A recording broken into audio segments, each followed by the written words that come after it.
Sister, అతను స్పృహ వచ్చి ఎక్కువగా బాధపడుతుంటే ఒక మోల్ ఇంజెక్షన్ ఇవ్వు.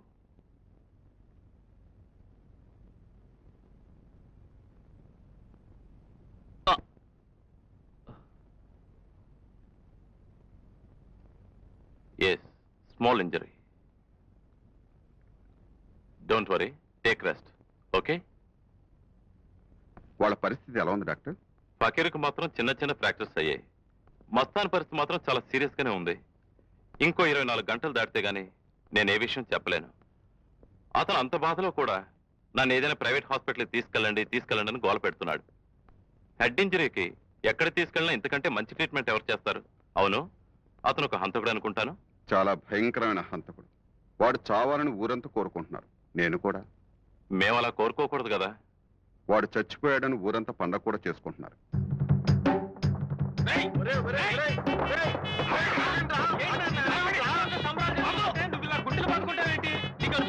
అవునరా, నాకు పిచ్చారా? తండ్రి నాకు పిచ్చెక్కిస్తున్నావు.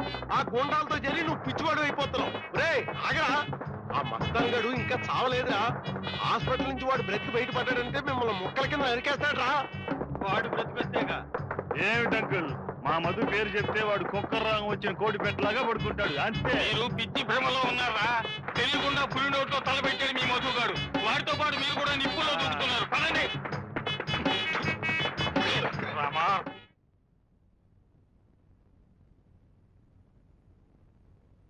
కేసే వచ్చి చెప్పే వరకు మాకు ఈ విషయం తెలియనే తెలియదు. తెలిసాక ఇంట్లో వాళ్ళందరూ ఒకటే ఏడుపు.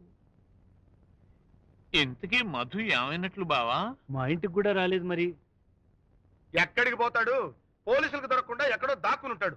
తెలివి తక్కువతనం కాకపోతే ఒక్కసారి నా దగ్గరకు వచ్చి బావా నన్ను దాచేయండి అని ఒక్క మాట అనుంటే మాయల పకీరు ప్రాణాలు చిలకలో పెట్టి సప్త సముద్రాల అవతల దాచినట్టు సేఫ్టీగా దాచేవాడిని కదా. బావా, ఇప్పుడు మనం ఏం చేస్తే బాగుంటుందో ఎవరైనా మంచి లాయర్తో సంప్రదిద్దామా? జరగవలసినంత జరిగిపోయాక ఇంకా ఏ లాయర్తో సంప్రదించే ప్రయోజనం? బావా, నువ్వే ఇలా అధైర్యంగా మాట్లాడితే మిగతా వాళ్ళకి ఎవరు ధైర్యం చెప్తారు?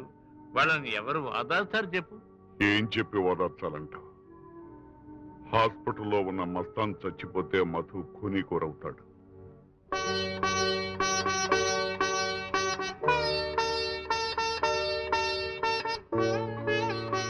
వాడిని పోలీసు యూనిఫారం లో చూసి మురిసిపోదాం అనుకున్నాను.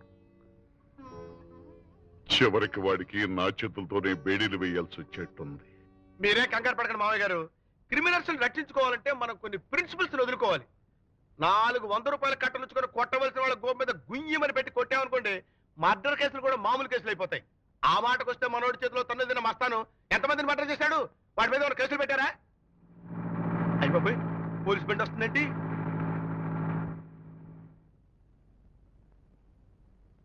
నమస్కారం సార్. నమస్తే. మా అబ్బాయి ఇంకా ఇంటికి రాలేదు. రాగానే నేనే తీసుకొచ్చి స్టేషన్లో అప్పచెప్తాను. పదండి, లోపలికి వెళ్ళి మాట్లాడుకుందాం. నమస్కారం అండి. నమస్కారం. మీరు? నేను మధు మేనమావనండి. నా పేరు కృష్ణయ్య.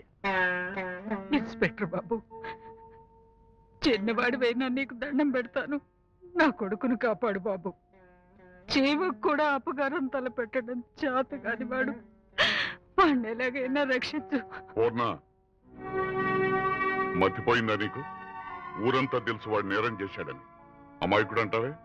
లోపలికి వెళ్ళి. క్షమించండి సార్, మా ఆవిడ మాత్రం పట్టించుకోకండి. కడుపు తీపి కొద్ది ఏదో వాగుతోంది. చాలా బాగుంది. కన్న తండ్రి మీద జరిగిన దౌర్జన్యానికి ఒక కన్న కొడుకు తిరగబడితే తప్పు. ఆ కన్న కొడుకు అమాయకుడని ఒక కన్న తల్లి చెప్పుకుంటే తప్పు. తప్పులు పట్టే పోలీసు ఉద్యోగాలను మనకి అన్నీ తప్పులే. సార్, చూడమ్మా, మీ అబ్బాయికి ఏ కష్టం రాకుండా కాపాడేందుకు నా చేతనంత వరకు ప్రయత్నిస్తాను. నేను కేవలం పోలీసు ఉద్యోగం మాత్రమే కాదు, మానవ మాత్రం కూడా.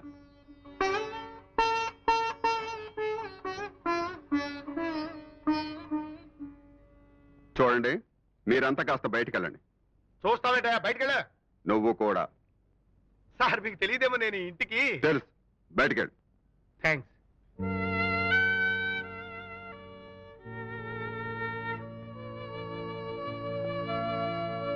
అచ్యుతరామయ్య గారు, వయస్సులో అనుభవంలో మీరు నాకన్నా పెద్దవారు.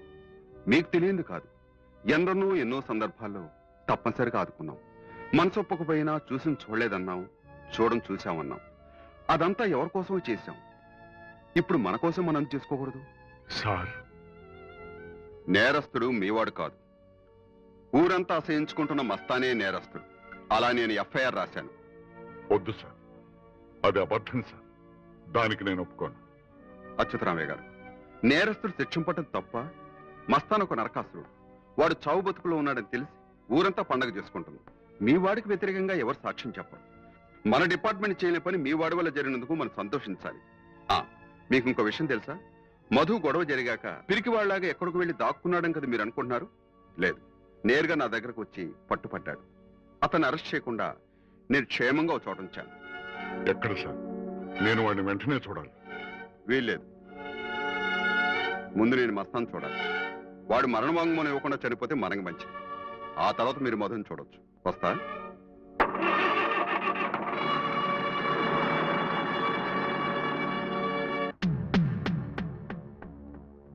చూడు, నిన్ను కొట్టి గాయపరిచిన వ్యక్తి ఎవరో నీకు తెలుసా?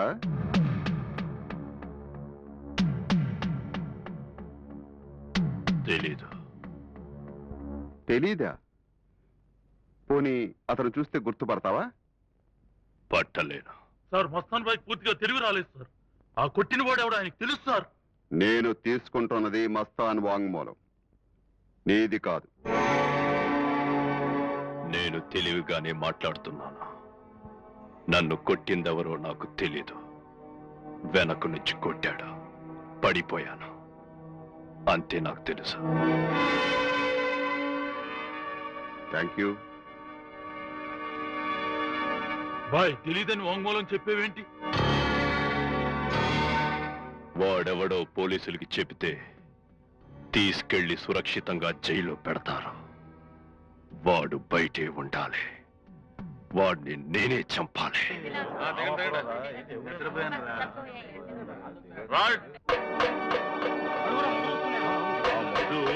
కలేజా అనుకుంటాడే, లేకపోతే మన మస్తానికి పిప్పి కింద కొట్టి పడేస్తాడా?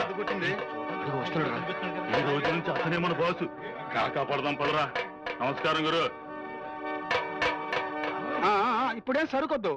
ఈ మధ్య పేట రోడ్డి మారాడు. అతని పరిపాలన ఎలా ఉంటుందో చూసుకొని తరువాత మళ్ళీ మీకు ఫోన్ చేస్తాను. అప్పుడు పంపండి సరుకు. సరే, ఉంటాను. అయ్యా నమస్కారం బాబు, నమస్కారం. మమ్మల్ని కంట కనిపెట్టండి సార్. అరే విష్ణుమూర్తి, అయ్యగారికి ఒక కుర్చీ పట్టారా వ్యధవ? నాకేం అక్కర్లేదండి. సరే, కాస్త నిమ్మ సోడా అయినా తాగండి. ఒరే విష్ణుమూర్తి, బాగా కూల్ గా ఒక నిమ్మ సోడా పట్టరా. పంచదార, ఉప్పు? నాకేం వద్దండి, వెళ్ళనివ్వండి. నన్ను మీరు అని అసలు పిలవక్కర్లేదండి.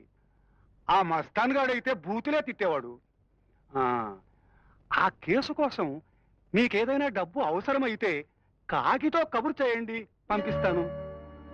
ఆ మస్తాన్ గాడి పీడ విరగడైనందుకు మేమంతా మీకు రుణపడి ఉన్నాం బాబు.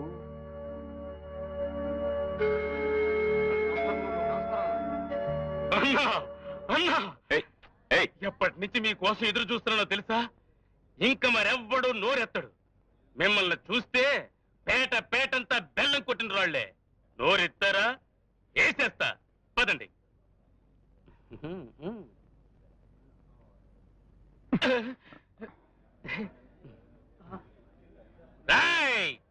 ఒక అబ్బకు పుట్టిన గాడిద కొడుకు ఎవడన్నా ఉంటే ముందుకు రండిరా. మస్తాను గడి ఎంగిల్ తిని బతికే కక్కుర్తి కుక్కల్లారా. మీ మస్తాను మా ఎడంకాలి వెంట్రుకతో సమానం రా. ఏమిటి అరుపులు? అసలు ఎందుకు నువ్వు నాతో వస్తున్నావు? నన్ను ఒంటరిగా వెళ్ళనివ్వు. అన్నా, మస్తాను గడి మనుషులు పొంచి పొంచి కాసుకున్నారు. ఒంటరిగా ఎడితే వేసేస్తారు. అదంతా నేను చూసుకుంటాను, నువ్వు నాతో రావద్దు. వెళ్ళు వెళ్ళు. మా అన్నకి ఎంత ధైర్యం! అన్నంటే అన్నే. నేను తినేది నా సుఖం కోసం కానీ ఇలా దెబ్బలు తిని కష్టాలు కొని తెచ్చుకోవడం కోసం కాదు. ఏంటి గొంగురేనా? మాంసం వేస్తుండు, తొందరగా తినేసి మన ఊరు వెళ్ళిపోదాం. భలేవారేనండి. కష్టాల్లో ఆదుకోపోతే ఆయన వాళ్ళని చెప్పుకోవడం ఎందుకు? కష్టాలు నా ఒంటికి పడవు లక్ష్మి, నీకు తెలుసుగా.